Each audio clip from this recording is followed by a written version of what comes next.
Biasanya urusan birokrasi dikenal rumit dan prosesnya panjang. Kini ada terobosan di Mahkamah Agung mengenai sistem pendaftaran gugatan secara online menggunakan aplikasi bernama e-court. Presiden Joko Widodo berharap Mahkamah Agung terus meningkatkan kualitas aplikasi e-court dalam dunia peradilan. Sugiyo Mulyoto, Kepala Pengadilan Negeri Nganjuk, di sela-sela acara sosialisasi e-court oleh Peradi. Menurutnya, persidangan elektronik sudah berlaku sejak April 2018. Namun hingga kini belum semua pengacara memiliki akun dan terdaftar di e-court.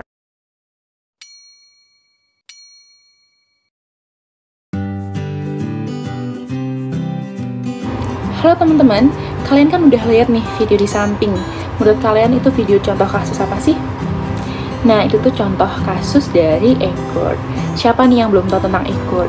Nah, ayo kita belajar bareng-bareng sama kelompok kita. Jadi, di Indonesia itu ternyata tuh ada pengadilan secara online loh teman-teman. Siapa nih yang boleh tahu? Aku juga boleh tahu sih. Yuk kita telusuri lebih dalam. Setelah ini aku bahas pengertiannya lebih lanjut ya teman-teman. Nah, jadi pengertian e-court secara online itu adalah sebuah instrumen pengadilan sebagai bentuk pelayanan terhadap masyarakat dalam hal pendaftaran secara online. Nah, apa aja sih? Ini jadi tuh kita bisa mendaftarkan perkara kita nih secara online. Misalkan kita ingin terkena suatu musibah atau orang tua kita terkena suatu musibah. Nah, kita tuh nggak usah repot-repot lagi mencari pengadilan terdekat untuk mendaftarkan perkara kita. Cukup dengan aplikasi e-court kita udah bisa mendaftarkan perkara kita.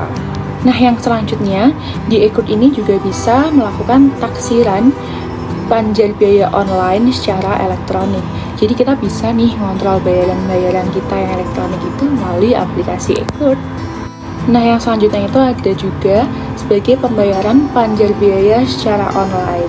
Nah, ini tuh agak sama-sama seperti yang di samping ya. Jadi kita bisa melakukan pembayaran apapun yang berbasiskan masyarakat pemerintah secara online. Jadi kita tuh nggak usah repot-repot buang waktu kita untuk mendatangi lembaga tersebut. Jadi kita bisa mendownload aplikasi e-court.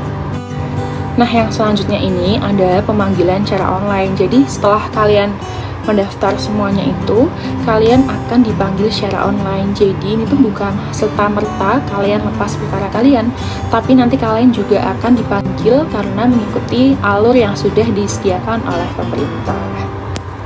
Nah, ini tuh juga bisa dilakukan persidangan online dengan cara mengirim bukti persidangan yang contohnya itu adalah replik, duplik, kesimpulan maupun jawaban. Jadi kita tuh bisa mengirim itu semua lewat. Nah, jadi urutan-urutan yang kalian harus lakuin kalau kalian mau pakai aplikasi e-court ini, yang pertama adalah e-filing. Jadi e-filing itu adalah pendaftaran kalian. Nanti aku bakal jelasin di video di samping ya. Nah, yang kedua itu ada e-payment. Jadi e-payment itu kalian itu melakukan pembayaran setelah proses pendaftaran. Nah, kemudian yang ketiga itu ada e-summons. Jadi e-summons itu adalah proses pemanggilan pihak. Nah, kemudian yang terakhir ada e-litigation, yaitu persidangannya yang secara online. Sebagai perwujudan dan implementasi dari Peraturan Mahkamah Agung Nomor 3 Tahun 2018, Mahkamah Agung Republik Indonesia secara resmi telah merilis aplikasi e-court atau administrasi perkara di pengadilan secara elektronik. E-court merupakan sebuah sistem yang terpusat, artinya aplikasi yang baru beroperasi ini memiliki data center yang terintegrasi di Mahkamah Agung RI dengan sistem informasi penelusuran perkara di pengadilan tingkat pertama, sehingga tidak perlu lagi untuk mendownload di masing-masing website pengadilan negeri di Indonesia. Nantinya, sistem ini secara otomatis akan terkoneksi dengan database di masing-masing pengadilan yang telah mengimplementasikan e-court. Hal tersebut dilakukan untuk mewujudkan pelayanan peradilan sederhana, cepat dan biaya ringan, serta untuk mengikuti tuntutan dan perkembangan zaman, serta pelayanan administrasi peradilan yang cepat dan efisien. Menurut Perma Nomor 3 Tahun 2018, pengguna yang dapat beracara menggunakan e-court hanya pengguna terdaftar. Pengguna terdaftar yaitu advokat yang telah diverifikasi di pengadilan tinggi. Maka dari itu, Mahkamah Agung mengeluarkan Peraturan Mahkamah Agung Nomor 1 Tahun 2019 tanggal 9 Agustus 2019 tentang administrasi perkara dan persidangan di pengadilan secara elektronik. Dampak dari keluarnya peraturan terbaru tersebut, Mahkamah Agung melakukan terobosan baru dalam aplikasi e-court dengan menambahkan menu e-litigation atau persidangan secara elektronik.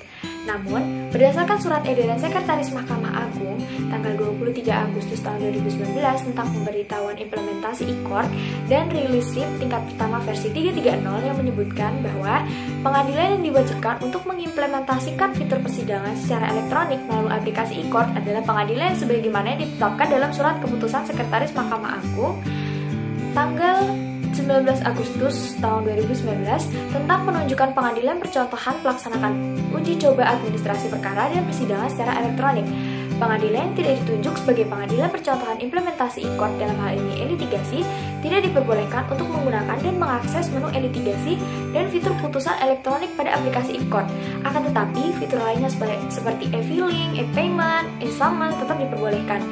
Dengan terbitnya Perma nomor 1 tahun 2019, penggunaan e-court akan menjadi dua kategori, yaitu pengguna terdaftar dan pengguna lain.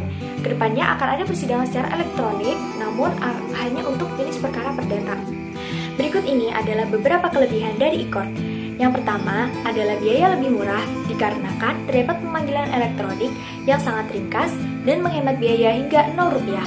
Sebab, sistem pemanggilan para pihak yang berperkara bisa dilakukan langsung ke alamat domisili elektronik, termasuk meniadakan kebutuhan prosedur delegasi dalam hal para pihak ada bertempat tinggal di wilayah berbeda. Yang kedua, yaitu menghemat waktu dikarenakan administrasi persidangan yang lebih cepat dan tenaga juga dikarenakan dapat dilakukan kapanpun serta dimanapun saja. Kemudian, lebih transparan karena keterbukaan informasi di peradilan adalah salah satu hal yang sering kali disoroti karena berkaitan dengan hak atas peradilan yang adil. Dan yang terakhir, mengurangi resiko terjadinya pungutan liar dikarenakan pembayaran langsung dilakukan melalui e-payment. Baik, di sini saya akan menjelaskan apa saja kelemahan e-court. Untuk yang pertama ada penggunaan tidak bebas. Jika tergugat belum terdaftar sebagai pengguna layanan sistem e-court atau tergugat tidak diwakili kuasa hukum atau advokat, maka persidangan tidak bisa dilakukan secara elektronik. Untuk yang kedua ada akses internet kurang baik yang dikarenakan keterbatasan infrastruktur yang kurang memadai. Untuk yang ketiga ada sumber daya manusia yang terbatas dan gagal teknologi. Misalnya para pihak mengunggah dokumen yang sulit dibaca dan ditelaah seperti hasil scan yang kurang baik, gambar kurang jelas, dan lain-lain. Berikutnya adalah dasar hukum e-court.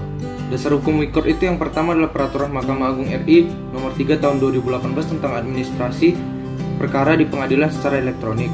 Yang kedua adalah keputusan Ketua Mahkamah Agung SKMA nomor 122-KMA-SK-7-2018 tentang pedoman tata kelola pengguna terdaftar sistem informasi pengadilan. Yang ketiga, keputusan Direktur Jenderal Badan Peradilan Agama nomor 1294 tahun 2018 tentang pelaksanaan Peraturan Mahkamah Agung nomor 3 tahun 2018 tentang administrasi perkara pengadilan secara elektronik. Yang keempat, Peraturan Mahkamah Agung atau Perma nomor 1 tahun 2019 tentang administrasi perkara dan persidangan di pengadilan secara elektronik.